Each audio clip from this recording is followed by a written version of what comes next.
In an email to staff this morning, the new RTE Director General Kevin Backhurst said he had been appalled by recent events and that he was aware of the deep upset and anger among workers. He said he would stand down the executive board that runs RTE and replace it with a temporary interim leadership team, which will in time be replaced by a permanent team. From now on, RTE will publish the salaries of the executive and leadership teams along with the earnings of the top 10 highest paid presenters in its annual reports. In his email to staff, Kevin Backhurst thanked Rory Coveney, who yesterday resigned from the RTE executive. The new Director General said that from now on, significant decisions will be agreed by the whole of the interim leadership team and a record of these discussions will be compiled. Kevin Backhurst said there can be no repeat of the siloed and at times secretive decision-making that have been at the root of the shameful events of the past weeks.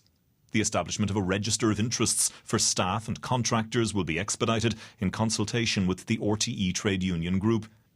There will be a review of roles and grades, pay and gender equality, as well as the development of a staff consultation group, which will meet regularly. There will also be a comprehensive employee survey.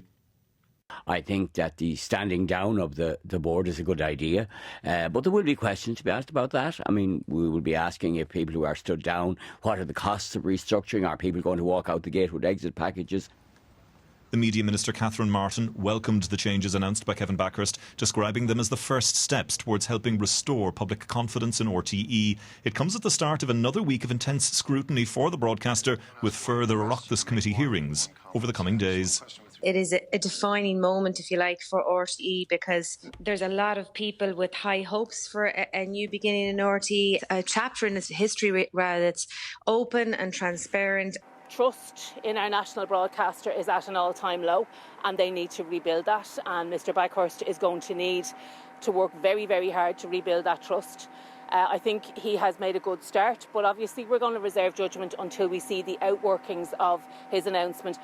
The chair of the RTE board, Siúnni Rahilly, welcomed Kevin Backhurst's statement and said they are looking forward to working with the new Director General and his leadership team in forging a new future for RTE.